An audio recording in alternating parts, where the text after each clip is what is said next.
Bonjour la famille de MC Kalinga TV, bienvenue sur votre chaîne, restez connectés. N'oubliez pas, partagez la vidéo. Et si vous voulez participer, nous sommes là, écrivez-nous sur notre page MC Kalinga TV et que Dieu vous bénisse pour votre écoute et pour votre participation. Et aujourd'hui, nous avons notre sous-thème qui est intitulé Hors du camp. Donc, si vous avez des questions, n'hésitez pas vraiment. Et si vous voulez discuter ensemble avec nous, on est là pour l'intérêt de l'évangile. Ben, restons toujours christocentriques. Je salue mon frère Arcel. Bonjour, frère Arcel. Bonjour, Madame Andy. Et bonjour, mon frère Aaron. Bonjour, Madame Andy. Bonjour, en passant, je salue Madame Clarisse qui sera bientôt avec nous, ainsi que Madame Letty, sans oublier Madame Abigail et Madame Patricia Joël. Que Dieu vous bénisse vous tous. Bonjour, Pasteur Freddy Moukoutoua. Bonjour Madame Andy et bonjour à tous ceux-là qui suivent MC Kalenga TV. Bonjour, Pasteur. Parlez-nous de ces sous-thèmes hors du camp. Et je salue le Pasteur Étoile qui sera aussi avec nous. J'avais oublié, il est en train de se connecter, il sera là. Que Dieu lui bénisse. Pasteur, à vous la parole. Merci beaucoup Madame Andy et nous sommes encore contents. Il y a eu tellement de questions par rapport au programme que nous avons fait la semaine passée. Nous bénissons l'Éternel pour toutes ces questions. Madame Laetitia aussi particulièrement, elle a posé beaucoup de questions. Elle a envoyé même une vidéo d'un homme de Dieu qui est en train d'expliquer que le souverain sacrificateur, quand il entrait dans le lieu très saint, il avait une corde au pied avec une cloche au cas où ça s'est passé mal, on devait les tirer, ce qui n'est pas écrit, ce qui est faux. Et nous avons même échangé avec Madame Laetitia, je lui ai expliqué que mal comprendre cette œuvre du souverain sacrificateur en 10 ans, parce que l'homme de Dieu dit ceci. Il dit que le souverain sacrificateur devait se préparer pendant toute une année de sanctification pour aller dans la présence de Dieu. Vous voyez son interprétation. À cause de ce qui est présenté comme mauvaise image de l'œuvre du souverain sacrificateur, l'homme de Dieu est en train de penser qu'il fallait pour le souverain sacrificateur une préparation d'une année pour se retrouver dans la présence de Dieu. Et automatiquement, qu'est-ce qu'il enseigne? Il enseigne que pour voir Dieu, l'homme doit se sanctifier. Il doit se sanctifier parce que le souverain sacrificateur devait prendre une année et même s'il a pris une année pour se préparer, pour entrer, on devait encore lui mettre une corde au pied pour que, au cas où ça ne marche pas, qu'on les tire dehors. Ce qui n'est pas écrit, ce qui est même faux. Alors c'est dangereux toute mauvaise interprétation des Écritures. Surtout pour l'Ancien Testament, quand la typologie n'est pas bonne, l'application sera mauvaise. On va mal appliquer. Parce qu'avec cette façon de voir, automatiquement, la présence de Dieu devient quelque chose d'interdit. Ça devient quelque chose qui est pour ceux qui sont privilégiés, pour ceux-là qui se sanctifient. Or, la présence de Dieu, c'est pas tout ça. L'émission passée, nous avions tous vu que le lieu très saint, c'est Jésus-Christ lui-même. Les anges de Dieu montent et descendent sur Jésus. Bethel, la maison de Dieu, c'est Jésus. Les lieux très saints, c'est Jésus. Pour quiconque est en Christ, il est déjà dans la présence de Dieu. Alors aujourd'hui, c'était pour répondre à la question de mon bien-aimé Arcel qui posait des questions par rapport au bouc Azazel. Notre démarche, comme nous l'avions dit, nous commençons dans les lieux très saints, nous allons arriver jusqu'au parvis. C'est ça la démarche de l'étude que nous allons faire jusqu'à la fin de l'année. Donc nous sommes dans le lieu très saint, nous allons sortir jusqu'au parvis. Mais avec sa question de la fois dernière, j'avais promis que dans cette émission, on va parler quand même du bouc Azazel. On va quand même parler du bouc Azazel pour qu'on comprenne. Parce que la question, c'était qui est le bouc Azazel et ça servait à quoi? L'émission d'aujourd'hui va nous aider à comprendre pourquoi le bouc Azazel et à quoi son service faisait. Mais je vais revenir à quelques textes qu'on a lus la fois dernière pour que ceux qui nous suivent puissent aussi nous comprendre, pour que l'émission d'aujourd'hui soit un peu actualisée. Dans Lévitique 16, Lévitique 16. Si vous pouvez nous lire ça, juste versets 9 et 10.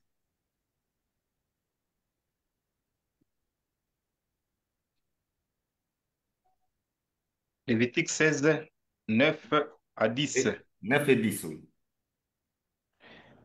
Aaron fera approcher les boucs sur lesquels est tombé le sort pour l'Éternel, et il l'offrira en sacrifice d'expiation. Et les boucs sur lesquels est tombé le sort pour Azazel sera placé vivant devant l'Éternel, afin qu'il serve à faire l'expiation et qu'il soit lâché dans le désert pour Azazel. Vous constatez que les deux boucs qu'on a donnés à Aaron, le souverain sacrificateur, tous les deux servent pour faire l'expiation, n'est-ce pas? Oui, L'un est tué pour qu'on fasse l'expiation et l'autre est laissé vivant, toujours pour faire expiation. Mais nous avions déjà dit qu'Azazel, c'est qui? Azazel, c'est un c'était démon. C'est un démon. Dans l'expiation du péché, Azazel est un démon. Donc, si on veut que le péché nous quitte, il faut réfléchir aussi que les démons participent à ce que le péché nous quitte. Et ça, c'est ce que la plupart des chrétiens ne maîtrisent pas. Pour l'expiation du péché, d'un côté, il y a Dieu et de l'autre côté, il y a les démons. Le bouc premier qu'on a tué, c'est ce que nous avons vu la fois dernière, son sang, où est-ce que Aaron l'a amené? Il l'a amené dans le lieu très saint. Le sang du bouc qu'on a tué a été amené dans le lieu très saint. Mais le sang et l'autre bouc qui est resté ne sera pas tué. Lui, on doit l'amener hors du camp. Est-ce que vous comprenez? Oui. oui, Ça sera ça notre émission d'aujourd'hui. Lui, il est réservé à Azazel. Mais le verset 10 dit clairement, il servira pour faire quoi? l'expiation. Pour faire expiation. Ce bouc-là servira aussi pour faire expiation. Par rapport au sang à l'intérieur, on va y revenir un peu à la fin de l'émission d'aujourd'hui. Par rapport, parce qu'il s'agit du lieu très saint que nous sommes en train de traiter. Nous sommes en train de parler du lieu très saint. Mais nous devons comprendre qu'en matière de lieu de sacerdoce, nous l'avions déjà enseigné ici. Quand on a parlé de lieu de sacerdoce, Golgotha, où Jésus est mort, s'est retrouvé où? Hors du camp, hors de Jérusalem. Pour ceux-là qui nous rejoignent maintenant, il y a d'autres vidéos sur MC Kalinga TV. Allez voir dans le lieu de sacerdoce. Vous verrez que quand on a parlé de Golgotha, Golgotha se trouve hors du camp. En fait, Golgotha est le type du ministère lié au bouc Azazel. Est-ce que vous comprenez?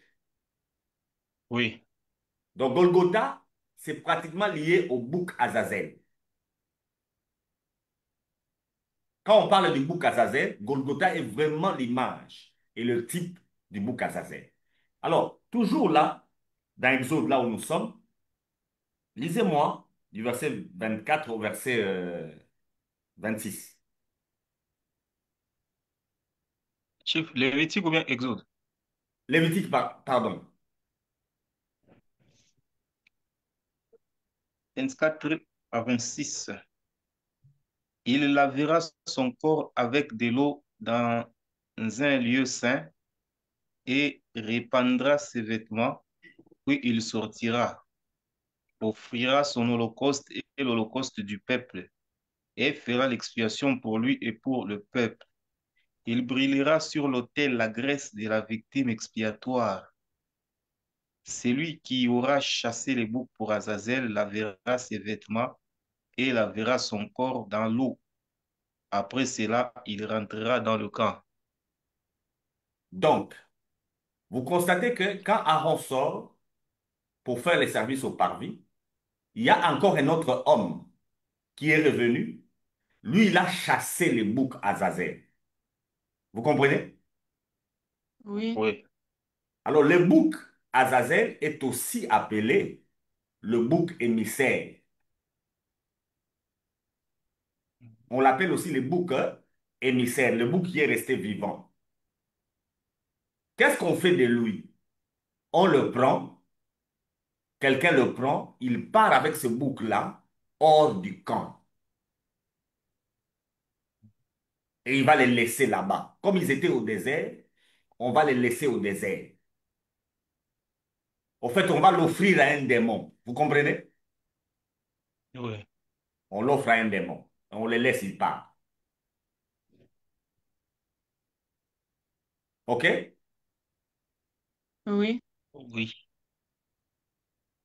On peut échanger. Je vous laisse, je me laisse à votre disposition. Euh, Par rapport au book dont vous venez de nous expliquer combien on va les laisser, on va les livrer aux démons. Maintenant, ça aura quel impact sur l'expiation? euh, donc, veuillez un peu nous expliquer par rapport à ces manœuvres-là dans le contexte actuel. Ça signifie quoi en pratique, disons, pour aujourd'hui? Donc, dans le temps présent. C'est pourquoi j'ai parlé de Golgotha, qui typifie le bouc Azazel. L'émission passée, nous avions dit Jean-Baptiste. Quand Jean nous présente Jean-Baptiste, Jean-Baptiste a présenté Jésus comme l'agneau qui fait quoi? Qui Qui ôte ôte les le péchés péché. du monde. Le grand jour des expiations, il y a deux choses qui se faisaient. D'un côté, on amène les sangs devant l'Éternel, n'est-ce pas? Oui, Oui. Nous allons en parler l'émission prochaine. Nous allons vraiment en parler pour qu'on puisse se comprendre. L'émission prochaine, nous allons toucher à ça, nous allons en parler. Quand il a amené le sang devant l'Éternel. Bon, même jusqu'à la fin de cette émission, on peut toucher à cela. Mais il n'y avait pas que ça. Il y avait aussi l'autre animal qui est resté vivant. Lui, on le prenait, on l'amène où? Hors du Dans camp. les au deux. dé- En clair, on l'amène vers les démons. Donc, on prend les péchés, on amène les péchés où? vers les démons. On le Bon. sort, on l'amène vers les démons. Donc, le péché n'a qu'un endroit où il doit être. Il doit être où? Chez les démons. Dans les Chez les diables, c'est lui l'auteur du péché. deux. Mhm. C'est ça l'essence réelle. Si on peut parler de péché maintenant, le péché se retrouve où? Le péché se retrouve sur la personne qui est à la base du péché, le diable et ses démons. Le péché a été sorti du camp. Et il a été renvoyé d'où il était venu.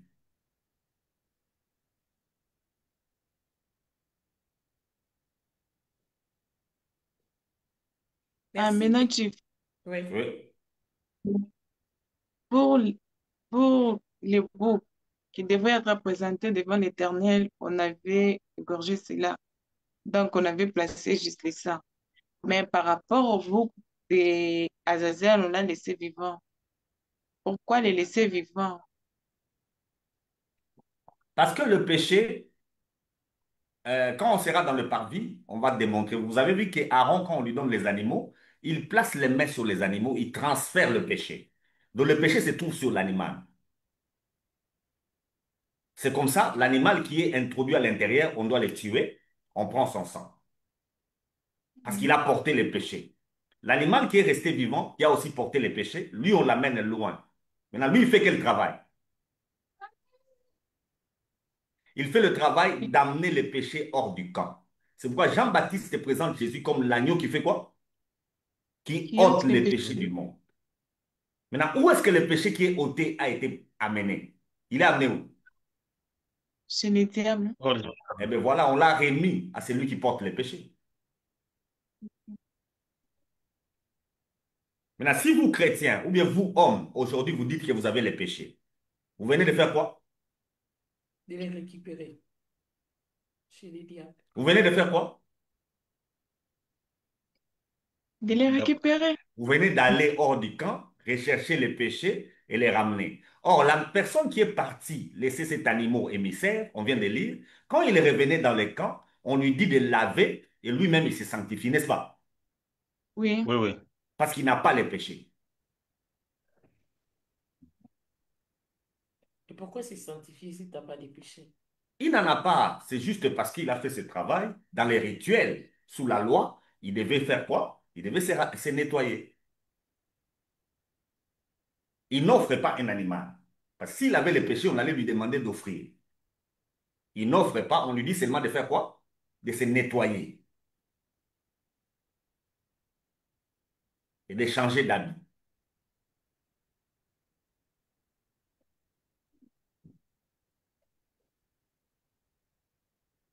Je suis à vous.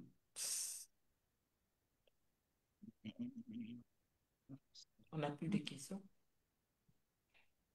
Est-ce que vous pouvez continuer? Il n'y a plus de questions.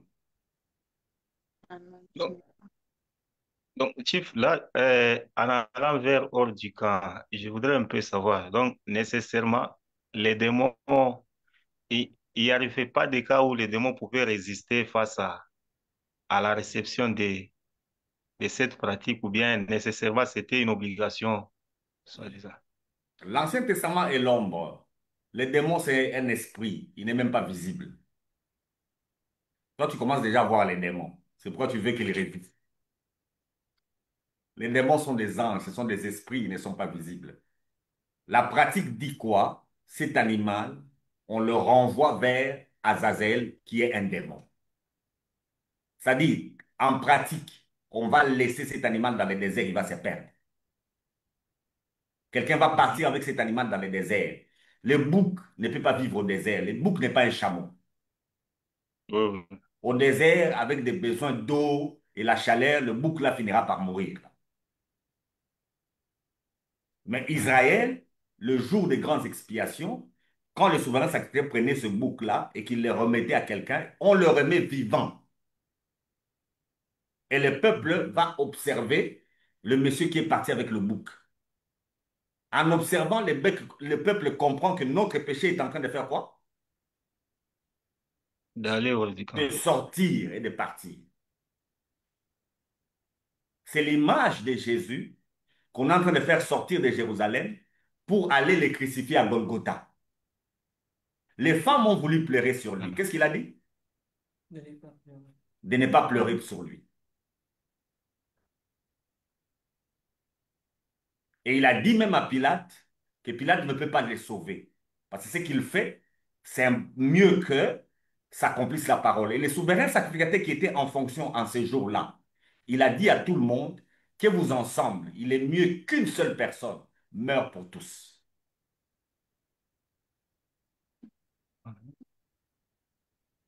Donc quand il sortait là, Israël qui observait Jésus être amené à Golgotha, eux ne savaient pas que le péché est en train de sortir du monde. C'est pourquoi Jésus ne pouvait pas être sacrifié ou mourir à Gethsemane. Gethsemane se trouve en, en Jérusalem, là où Pierre a coupé l'oreille de Malchus. Il y a des gens qui enseignent que Jésus, ce jour-là, il avait peur. Et comme il avait peur, il a même demandé à Dieu de faire quoi? Doter cette coupe dis-le. si cela lui est D'ôter possible. cette coupe. Et la coupe en question, on appelle ça la croix. N'est-ce pas? Oui, oui. C'est un mensonge, hein? Oui, Mais maintenant, c'était dans quel contexte où il avait parlé de ça? Ah. Si vous lisez l'épître de Jacques, Jacques va vous informer. Qu'est-ce qui s'est passé ces jours-là? Les jours où Jésus était dans son agonie, il a prié et sa sueur est devenue comme du sang. Il a demandé dans son agonie et il a été exaucé. C'est ce que Jacques nous dit. Quand Jésus priait, Dieu l'a exaucé. Quelle était sa prière? Qu'on déplace la coupe, n'est-ce pas? Oui. On déplace la coupe. Mais il dit qu'il est prêt. S'il faut mourir là, que la volonté de Dieu fasse quoi? Se fasse. Parce qu'il est venu pour mourir. Il a dit, je suis venu pour ça. Mais il a dit clairement que s'il était pour qu'on remette, en fait, interprétation claire, Jésus, avec l'action de Judas, les gens qui venaient, Jésus voyait déjà que ses disciples vont réagir. Et quand ils vont réagir, ils vont se battre. Et en se battant, lui, il peut mourir à Gethsemane. Or, pour Dieu, il doit mourir où? À Golgotha, Mhm. hors du camp. Parce qu'il fait aussi office de bouc Azazel. Il doit aller hors du camp. Au tabernacle et tout, c'est seulement Jésus. Le bouc Azazel, c'est lui. Le bouc, pour Dieu, c'est encore lui. Donc, il devait faire aussi office de bouc Azazel, aller hors du camp. Maintenant, à Gethsemane, il voyait les désordres qui vont se créer. Dans ces désordres-là, on pouvait les tuer à Gethsemane. Maintenant, il demande à son père, si tu veux que je meure ici, je n'ai pas de problème, je peux mourir là. Mais déménage cette coupe, c'est-à-dire déplace cette coupe. Remets-la là où on s'était convenu. Selon la loi, il faut que ça soit hors du camp. Mets cette coupe là où ça devait se faire, à Golgotha, hors du camp. Et il a été exaucé. Le Seigneur a remis la coupe là où il fallait qu'elle soit, à Golgotha. C'est comme ça que quand Pierre a voulu couper la tête de Malchus, le Saint-Esprit a aidé Malchus à esquiver. Et quand il a esquivé, c'est seulement l'oreille qui est partie. Jésus a vite remis l'oreille.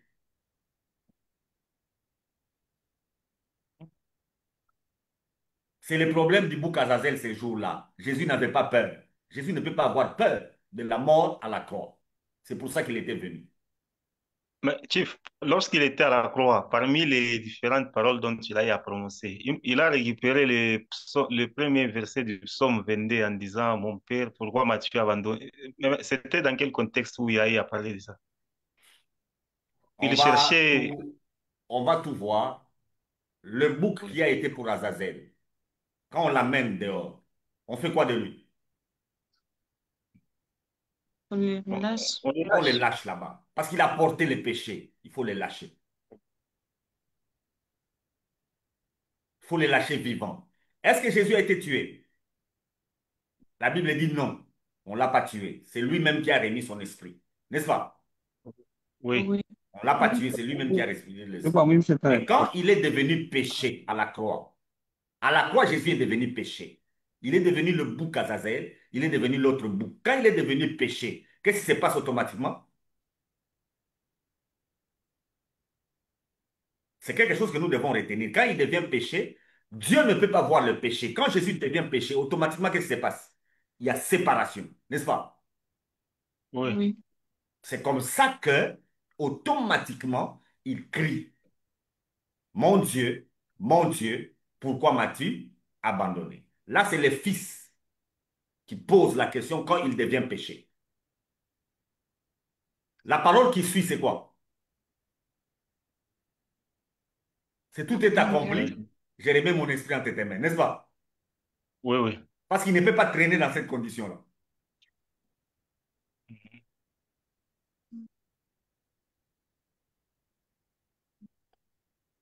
Oui. Je suis avec vous, vous pouvez poser vos questions. Lisez-moi Hébreu 13, les versets 12 et 13.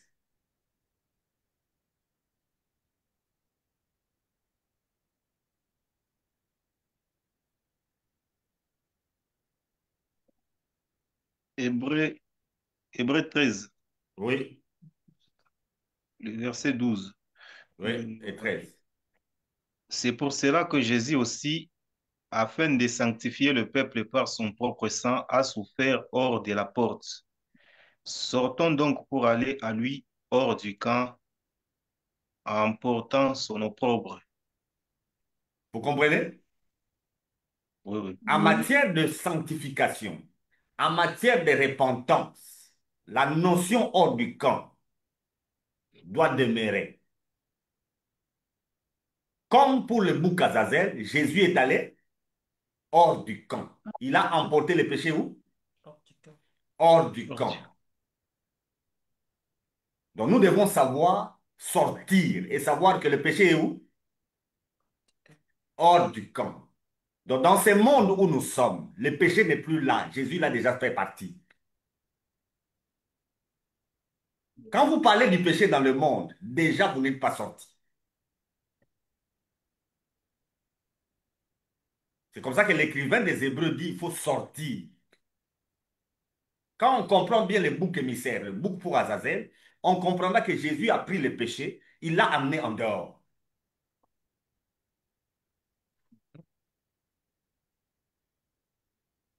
L'enseignement du péché dans le monde, c'est un enseignement faux.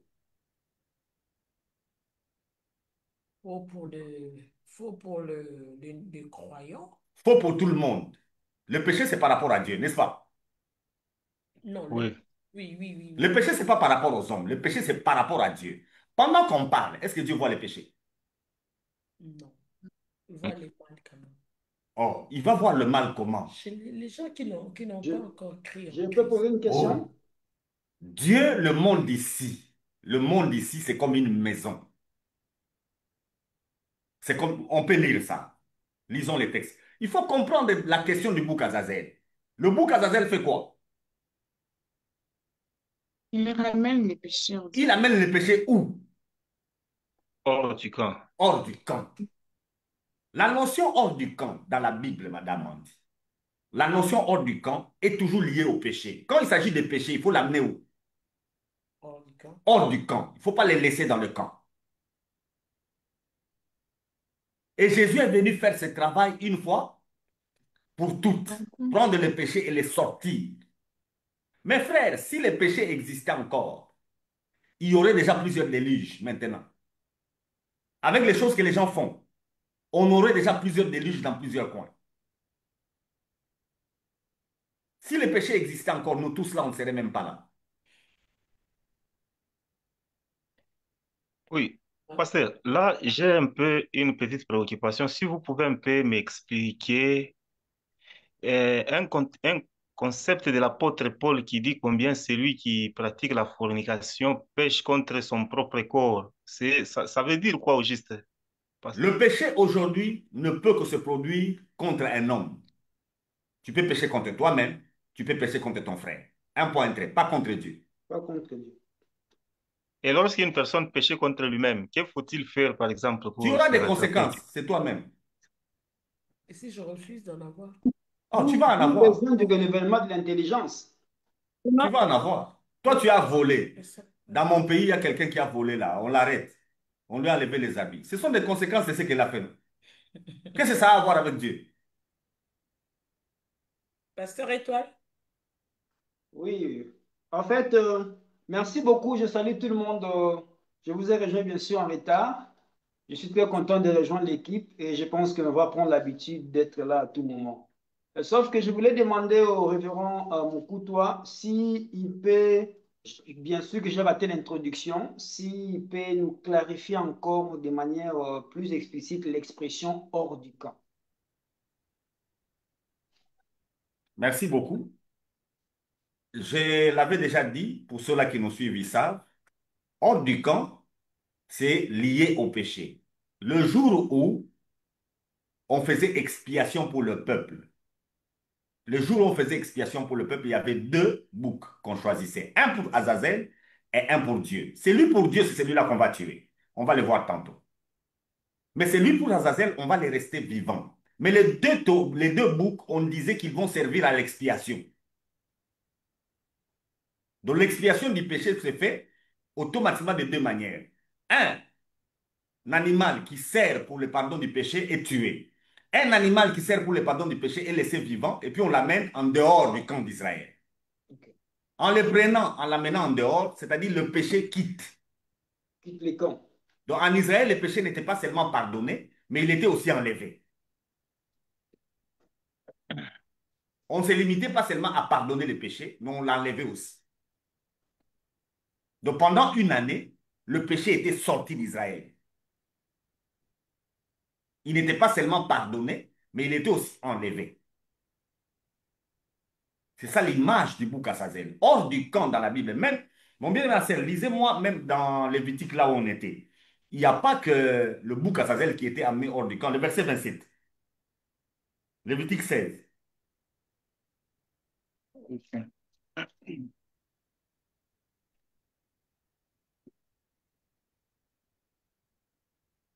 Lévitique 16, 27. Ouais.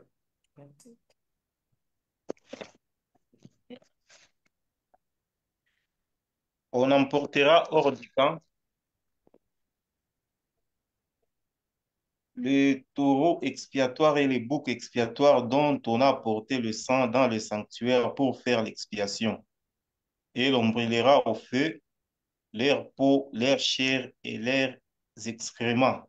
Même l'animal qui a été tué, dont le sang a été emporté à l'intérieur, son corps, on l'amène Hors du camp. Hors du Hors du où? camp. Hors du camp, parce qu'il s'agit d'expiation des péchés. En matière d'expiation des péchés, il y a deux notions. Il y a d'un côté le pardon par le sang, mais il y a de l'autre côté, le péché lui-même doit être ôté. Ôté. Les Ok. gens croient au pardon, mais ils n'acceptent pas que le péché a été Ôté. ôté. Ça, on n'accepte pas. Donc On c'est la accepte le religion. pardon, mais on refuse que le péché a été ôté. On ne peut pas expier les péchés en gardant les péchés dans le peuple. C'est impossible. On ne peut pas parler de pardon quand le péché est permanent. C'est très bien. On peut parler de péché seulement si le péché a été ôté. C'est là où madame en dit Dieu ne peut pas voir le mal. Il ne peut pas voir le péché. Quand le diable a péché au ciel, qu'est-ce qu'on a fait de lui? On l'a fait partir.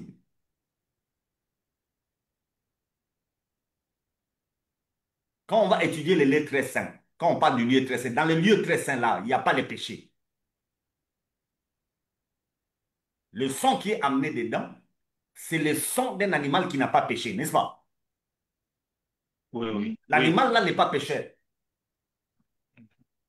Les pécheurs, ce sont les hommes qui ont déclaré leur péché sur l'animal. Mais l'animal n'a pas péché. Le sang de l'animal là n'est pas le sang d'un pécheur. Jésus n'est jamais devenu pécheur. Il est devenu péché. Et en devenant péché, il est allé hors du camp.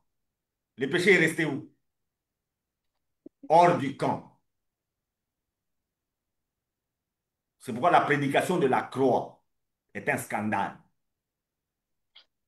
et une folie. Dire aux gens que tel que vous êtes là, le péché est resté à la croix. Qui va accepter? sang. Le péché est resté à Golgotha, hors du camp. Et c'est fini. Il n'y en a plus dans le monde.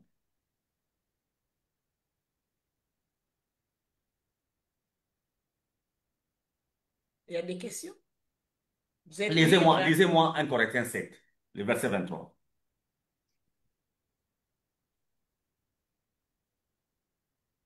1 Corinthiens 7, le verset 23. Euh, Vous avez été rachetés à un grand prix, ne devenez pas esclaves des hommes. Vous avez été rachetés à un À grand un grand prix. prix. Ne devenez pas esclaves hein, des hommes. Les hommes ne peuvent pas nous accaparer. On a été rachetés. Maintenant, comment on a été rachetés? Par le sang de C'est par Jésus. le sang de l'animal. L'animal qui a été tué et dont le corps a été amené hors du camp, n'est-ce pas? Si. Oui, oui. Cet animal-là, c'est Christ lui-même, le sacrifice, l'agneau. D'ailleurs, si vous vous rappelez dans Exode, on peut lire ça, dans Exode 12. Lisez-moi ça. Exode 12, les versets 12 et 13. Exode 12, le verset 12 et 13. Cette nuit-là, je passerai dans le pays d'Égypte et je frapperai tous les premiers-nés du pays d'Égypte. depuis les hommes jusqu'aux animaux, et j'exercerai des jugements contre tous les dieux de l'Égypte. Je suis l'Éternel. Le sang vous servira de signe pour les maisons où vous serez. Je verrai le sang et je passerai par-dessus vous, et il n'y aura point de plaie qui vous détruise quand je frapperai le pays d'Égypte. Associé à ce verset, le texte qu'on aime beaucoup, Romains 6, le verset 23. Romains 6, le verset 23.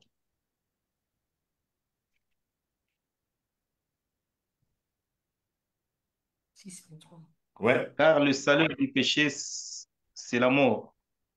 Mais le don gratuit de Dieu, c'est la vie éternelle en Jésus-Christ, notre Seigneur. Le salaire du péché, c'est la mort. Mais le don gratuit, Oui, vous voyez qu'il y a deux animaux. Le salaire du péché, c'est la mort. Et le don gratuit, c'est la vie éternelle en Jésus-Christ. en Jésus-Christ. Maintenant, la mort dont on parle là, c'est la mort de qui? C'est la mort du péché. Donc. Ah bon? Nous venons de lire que Dieu voit le sang. Le sang de qui? Et l'agneau. Des- Et Qu'est-ce qui sert de signe pour Dieu en matière de péché? le Les sangs. C'est le sang qui lui sert de signe. Quel sang? Le sang de Jésus. Le sang de son fils. Le salaire du péché, c'est la mort. En fait, le salaire du péché, ou bien le prix du péché, c'est la mort. La mort de qui? La mort de son fils. C'est le prix pour le péché. Ici, on parle du prix pour le péché. S'il y a péché, quel est le prix? C'est le sang de C'est la l'agneau. mort. La mort de qui? La mort de Jésus. l'agneau qui est Jésus-Christ. Nous venons de lire dans 1 Corinthiens 7. On a dit, il a payé un prix. Qui a payé? C'est Jésus-Christ. La mort, là, c'est la mort de qui? De Jésus. Donc, quand il y a péché, ce n'est pas le pécheur qui meurt. Qui doit mourir? Les C'est péchés. l'animal innocent. Un verset mal interprété, on l'interprète à moitié. Le verset est complet. Le verset dit ceci, le salaire du péché, c'est la mort, mais Le don le gratuit. don gratuit. Il faut interpréter tous les versets. Les gens se limitent à une partie du verset. Ce verset-là traite de la question des jours des expiations. Pour expier, on tuait un animal. Lequel? L'animal qu'on a choisi pour Dieu. Cet animal-là n'a pas péché. Et c'est son sang qui va servir maintenant de signe pour le pardon. C'est le sang-là qu'on amène devant Dieu. Devant Dieu, on n'amène pas le péché. Mais devant Dieu, on amène le prix pour le péché. Quel est le prix pour le péché? C'est le sang de l'animal.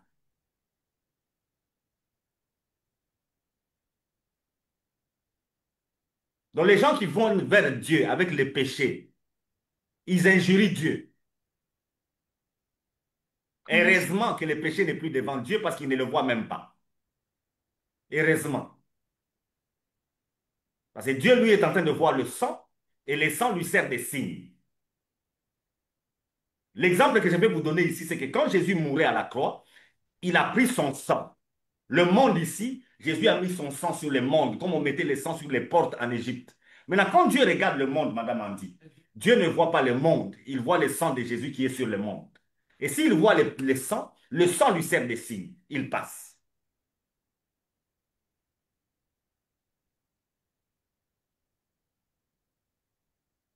Je repose ma question. Le salaire du péché, c'est la mort. La mort de qui? De Jésus. Ce n'est pas la mort du péché. Arrêtez de tromper les gens. Si le salaire du péché, Pasteur, c'était la mort, il y a beaucoup de gens qui seraient déjà morts. Non? Il y a quelqu'un qui m'entend ici. Les choses qu'il a faites, il ne sait même pas dire aux gens. S'il dit ça aux gens, il va disparaître. Mais pourquoi vous êtes encore vivant? C'est parce qu'il y a quelqu'un qui est mort pour vous. Croyez en lui. Pasteur, il y a un verset qui dit combien, car tous sont péchés et sont privés de la gloire de Dieu. Est-ce le fait, par exemple, aujourd'hui, par exemple, de pécher contre son propre, par exemple, corps, ou pécher contre mon prochain, cela peut pousser, par exemple, Dieu à priver quelqu'un de sa bénédiction ou bien de sa gloire. Parce que d'habitude, j'entends souvent dans des enseignements, par exemple, pour que les gens parviennent à palper leur destinée, ils doivent nécessairement, je sais pas, abandonner. Mais bon, des fois, ça me met dans une confusion. Je sens que là, c'est la loi. Même la fois passée, vous nous avez dit combien nous devons éviter les gens qui nous disent ne faites pas ça, ne faites pas. Bon, alors, quelle est votre lecture par rapport à ces genres d'enseignement? C'est à mettre en pratique ou bien ce sont des choses à éviter? C'est des enseignements faux. C'est des enseignements contre Jésus. C'est des enseignements faux. On s'attaque à Christ. Christ est venu pour faire le travail.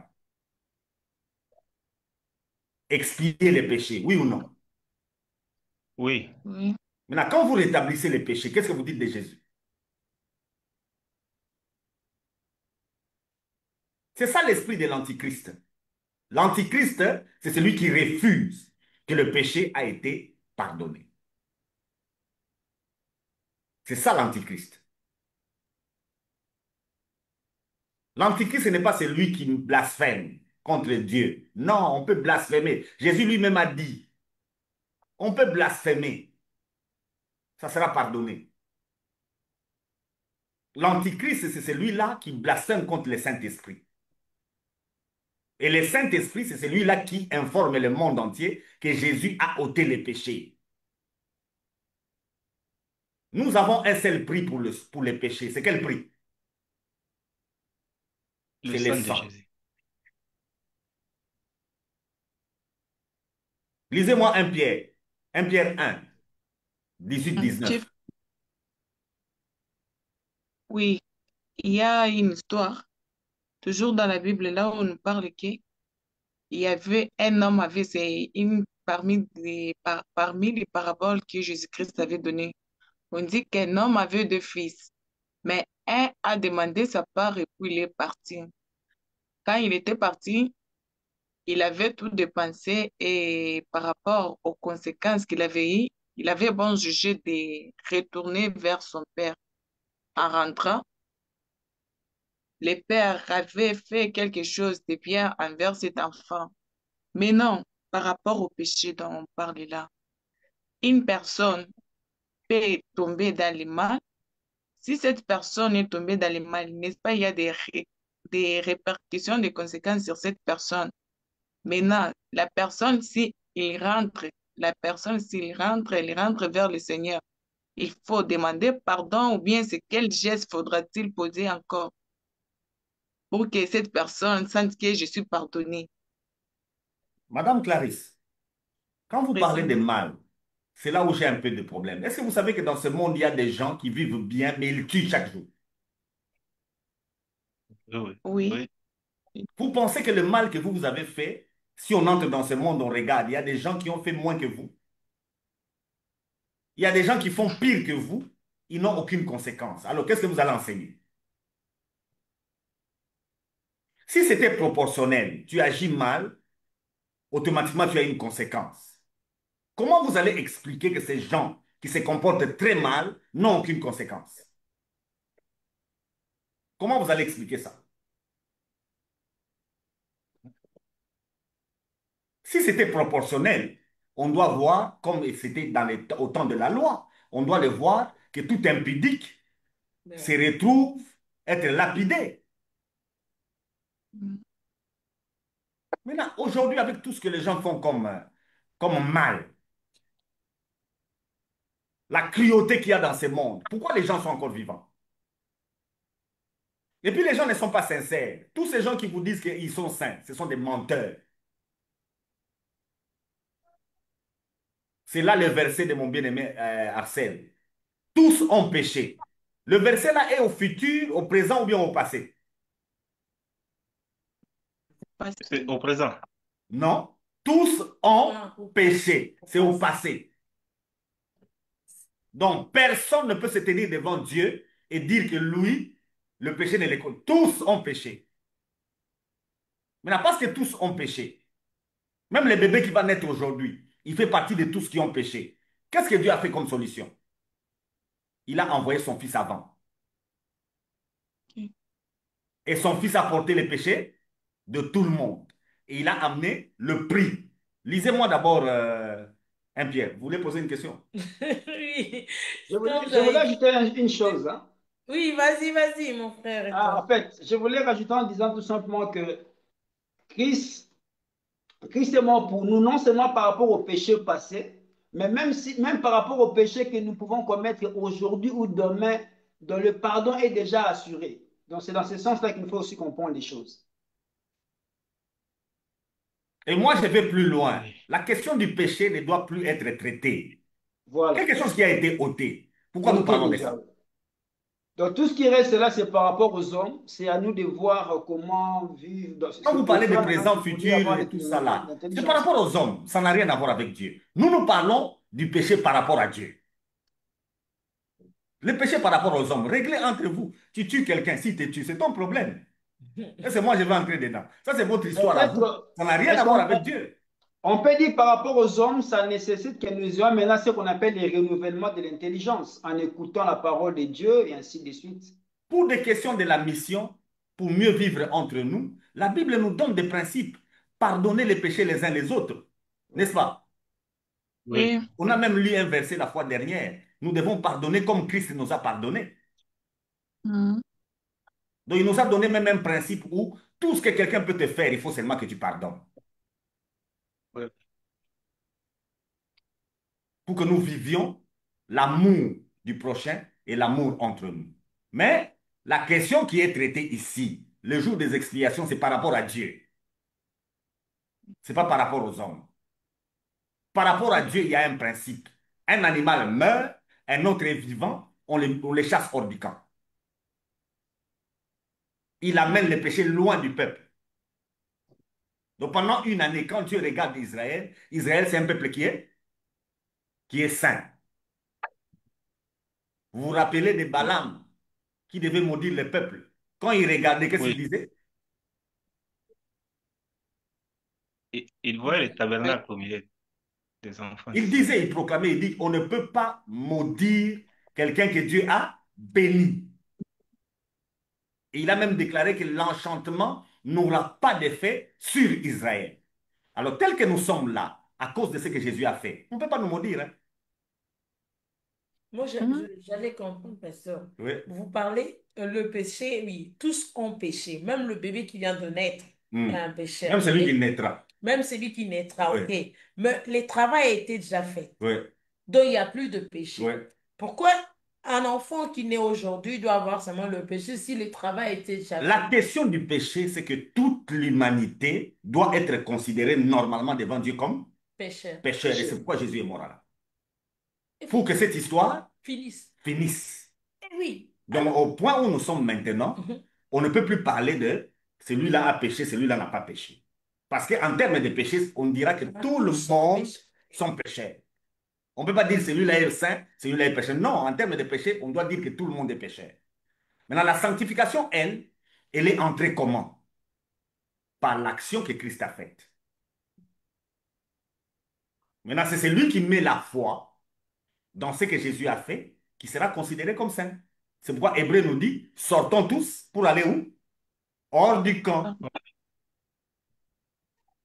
Ah. Si vous restez dans les camps, vous parlerez encore du péché. Allons hors du camp parce que le péché est sorti. Mhm. Et le prix qui a été payé, c'est le sang de Jésus. Le prix, ce n'est pas votre repentance. Ce ne sont pas vos pleurs. Ce ne sont pas vos jeûnes. Le prix, c'est le sang de Jésus. Le salaire du péché, c'est la mort de l'innocent. Parce que son sang va servir de signe.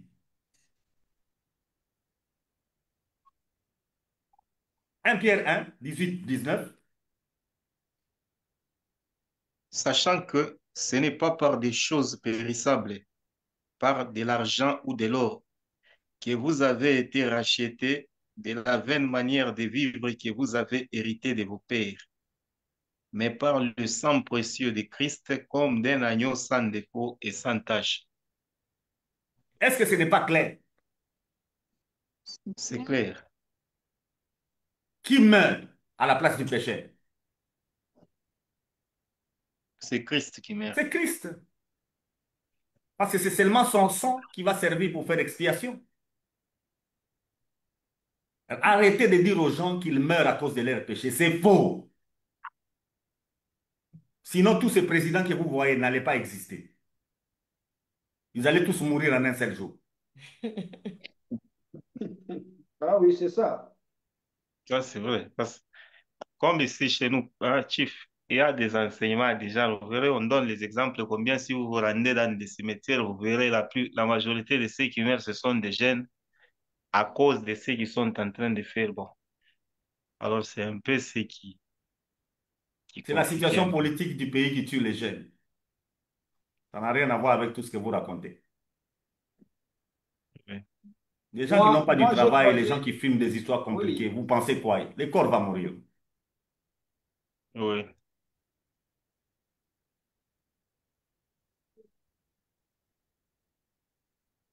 Mhm. Oh, il n'y a plus de questions. Il n'y a plus de questions. On attend déjà vers la fin, non? On attend déjà vers la fin de notre émission d'aujourd'hui. S'il y a des questions, c'est les dernières questions que nous pouvons poser. Mon frère, vous avez des questions? Dernière question. Ça, Pasteur Étoile. Moi, je pense que la matière était claire. Ça a été clair et nous comprenons par là que le problème du péché a été déjà résolu.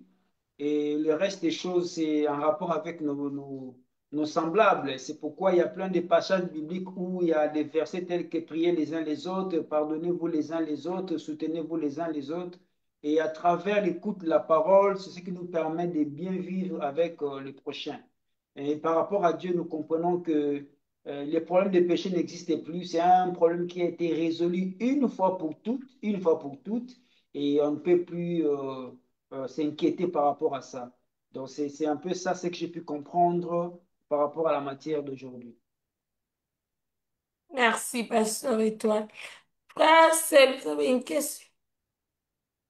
non, non, je n'ai plus de questions.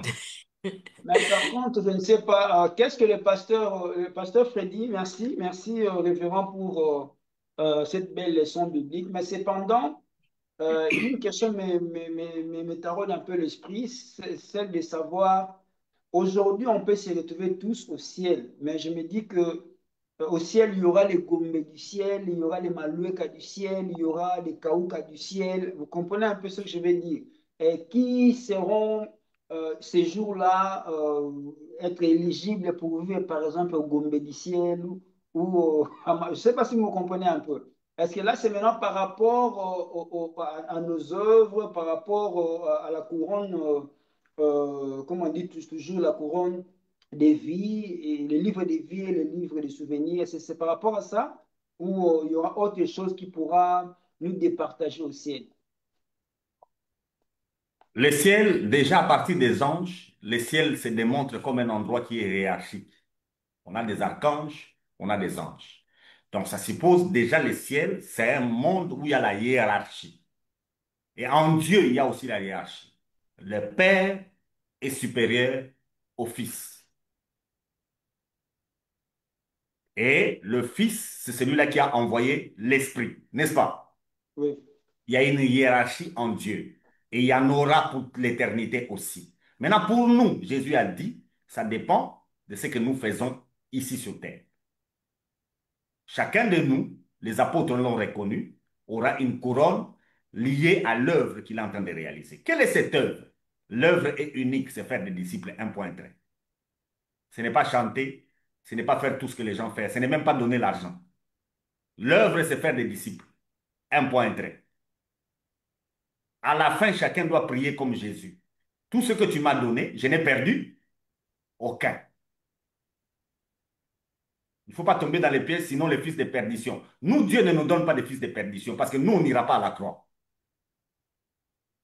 Nous, on n'est pas des boucs à zazel pour aller mourir pour les autres, n'est-ce pas? Non. Parce qu'il y a des gens qui pensent que quand il va mourir pour les autres, il va aller au ciel. Vous serez martyr sur la terre, héros sur la terre, mais en enfer. Ouais. C'est Jésus qui doit mourir pour tout le monde. Il l'a déjà fait. Parce qu'il y a des gens qui meurent pour les autres. Tu es pasteur, tu vas mourir pour les gens. Tu n'es pas, tu es malade ou quoi? Aucun apôtre ne l'a fait. Est-ce que vous savez que Paul, par moment, il a fait fouille? L'apôtre Paul. On voulait le prendre comme ça, il a fui. On l'a frappé une fois. Il a dit qu'il était romain pour qu'on arrête de le frapper. Vous le savez? Oui. Maintenant, Maintenant, vous, au nom de l'Éternel, vous vous laissez faire. Vous dites que on a donné la joue ici, donne l'autre joue. Il faut expliquer ce que Jésus est en train de dire.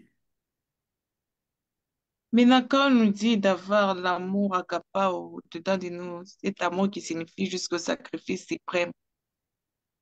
L'amour agapao, c'est tu aimes ton prochain comme toi, tu t'aimes toi-même. C'est-à-dire tu l'aimes. Tu ne peux pas lui faire du mal. Ça, c'est autre chose. Moi, je suis en train de parler, madame, telle que tu es là, quelqu'un entre avec une arme, hein, il commence à te menacer, toi aussi tu as une arme. Tue-le! Euh, tue-le! Ne regrette même pas, parce que le péché n'existe même pas. Mm. Ne te laisse pas être Là, ça m'a tué fait au nom de l'évangile. Ça sera ridicule, tu as encore des choses à faire, n'est-ce pas? Oui, pasteur, pasteur. La parabole dont vous avez dit, pour ceux-là qui peuvent rejoindre MC Kalenga TV, il y a une parabole, il y a une émission où on traite de la parabole de deux fils. C'est par erreur qu'on a appelé ça la parabole de l'enfant prodigue, c'est par erreur. Cette parabole-là, on fixe sur l'enfant qui était parti pour rentrer. Ce n'est pas de lui qu'il s'agit dans cette parabole. Dans cette parabole, il s'agit de celui qui était resté. C'est lui le problème. Celui qui est parti savait que son père, c'est son père, n'est-ce pas? oui, Oui, Il oui. savait que son père, c'est son père. Il ne se considérait pas comme travailler chez son père. Il se considérait comme fils. Et il savait que ce qui appartient à son père lui appartient aussi. Il a dit, partage, donne-moi ce qui me revient. Ce qui appartient à son père, lui, il dit que ça lui revient. Donc, il connaissait très bien son père. Donc, ce n'est pas lui le problème. Et il peut même abîmer, comme il a abîmé là. Quand il est rentré, qu'est-ce que son père a fait? Naturel. oui, Tout ce qu'il avait perdu, il y en avait encore. Quand lui voulait demander pardon, son père ne s'est même pas intéressé de ce qu'il voulait dire. Il lui a fait du bien. Ce n'est pas lui le problème. Le problème, c'est celui qui était resté à la maison. La parabole, là, il faut regarder celui qui était à la maison. Il est à la maison de son père, mais il se considère comme serviteur. Il évite de toucher à certaines choses qui sont dans la maison parce qu'il veut que son père lui donne. Mais son père lui a dit, tout ce qui est à moi est à toi. Si tu as besoin de faire une fête, fais ta fête. Il y a des chrétiens comme ça, là, ils pensent que monter dans un avion, c'est pour les païens. C'est comme ça, quand quelqu'un monte dans l'avion, il dit qu'il a touché au fétiche, n'est-ce pas? C'est mon courroux. N'est-ce pas? Oui, oui. Ils pensent que devenir président, c'est pour les païens. Quand quelqu'un devient président, il dit ça doit être quelqu'un de louche. Si tu veux être président, postule, tu seras président. Où est le problème? Le diable n'a rien créé. Dans ce monde, il n'y a rien qui appartient au diable.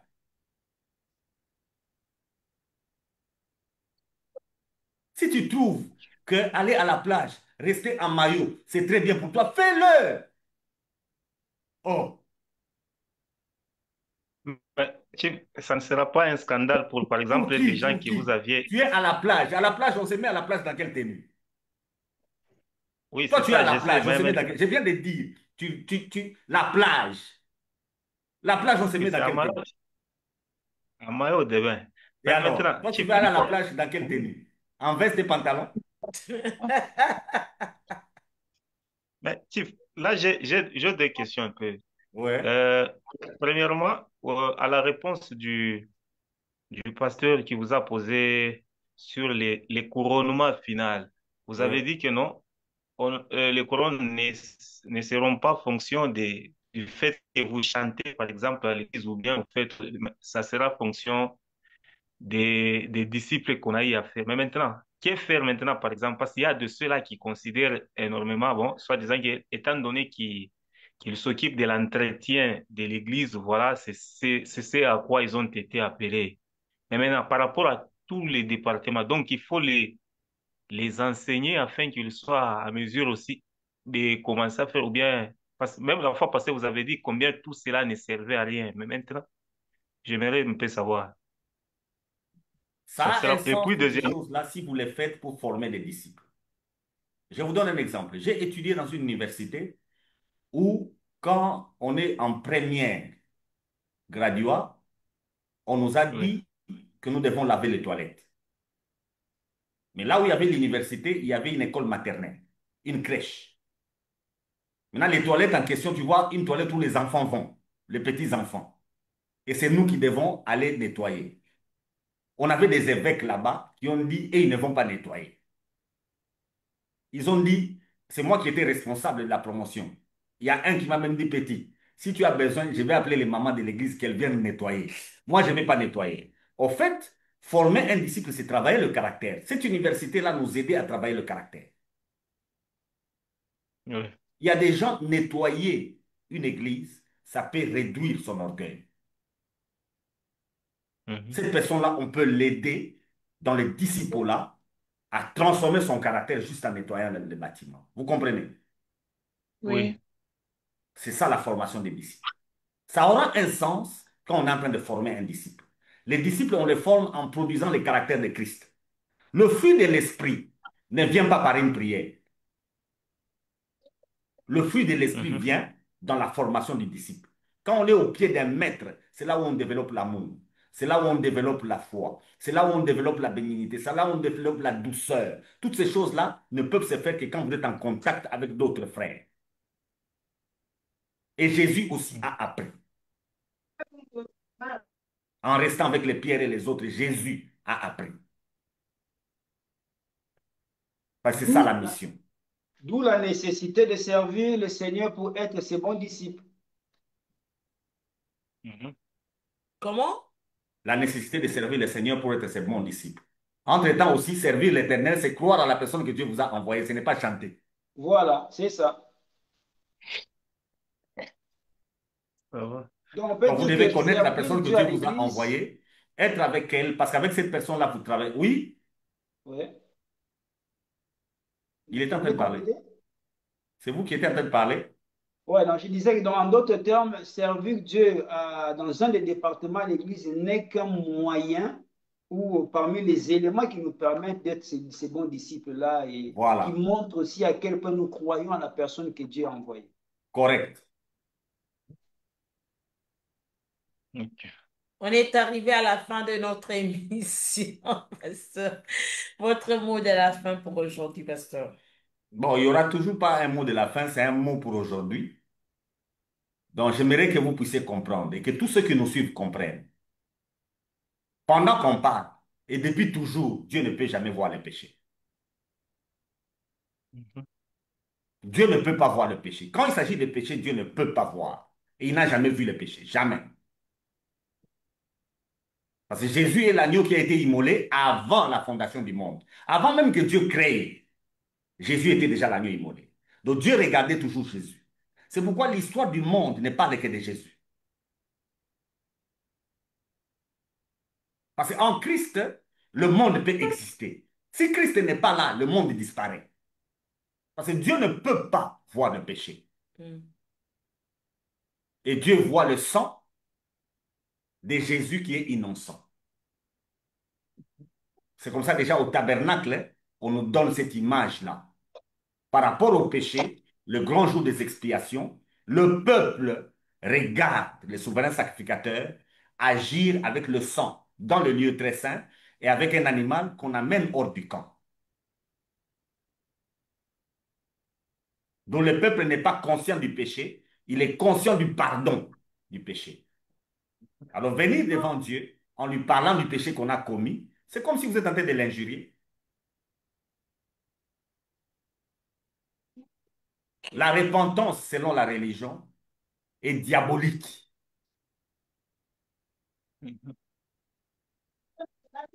Dieu ne pardonne pas les péchés parce que quelqu'un a pleuré. Dieu ne pardonne pas les péchés parce que quelqu'un a abandonné.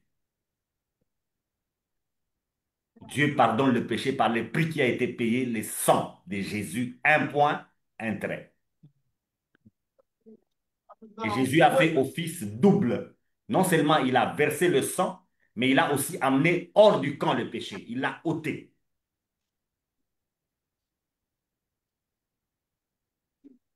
Et Merci. aujourd'hui, pendant que je parle, le péché est où? Chez Ok. Azazel. Azazel, ce sont les démons. À la croix, il n'y a pas que le péché qui est cloué. Et cloué aussi à la croix, les principautés, les autorités, et même le diable lui-même, ils ont été cloués à la croix.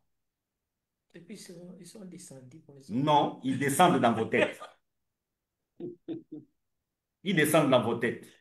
Pour les lier, Ils ont les été lier. vaincus et ils sont déjà vaincus. Ce que vous liez le vent. C'est pourquoi vous liez chaque jour. Et vous déliez encore chaque jour.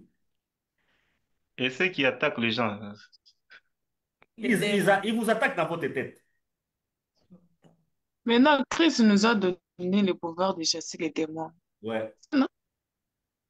Quand je parle de Et lier, quand, quand je parle de lier, ce n'est pas quelque chose de physique qu'on les a liés. En fait, ils ont été dépouillés de tout ce qu'ils avaient comme force. C'est les péchés qui faisaient leur force. On les a dépouillés de ça. Si toi, tu n'as pas les péchés, qu'est-ce qu'un démon peut te faire?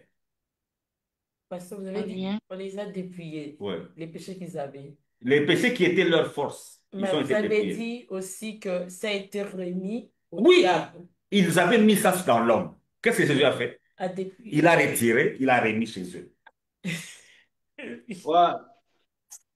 Ok, je comprends maintenant. Sinon, Maintenant, c'était ils étaient accusateurs. Pourquoi ils étaient accusateurs? Parce que les péchés étaient en nous. un mot. Maintenant que le péché n'est plus en nous, il est chez eux. Maintenant, toi, tu te retrouves devant Dieu en disant que, pardonne-moi, j'ai les péchés. Au fait, tu viens de récupérer ici, tu mets chez toi pour t'accuser toi-même. Mauvaise prière. Pendant qu'on a remis ça à Azazel, toi, tu récupères chez Azazel pour venir avec.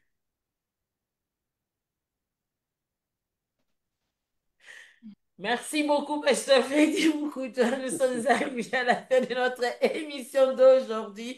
Que Dieu vous bénisse. On se voit à la prochaine. Et je remercie mon frère Étoile qui est avec nous. Je remercie mon frère Sébastien Clarisse et mon frère Aaron qui est avec nous. Soyez abondamment bénis et n'oubliez pas de partager la vidéo. On est ensemble, les familles. À la prochaine. Bye Bye bye. bye. Bye Bye. bye.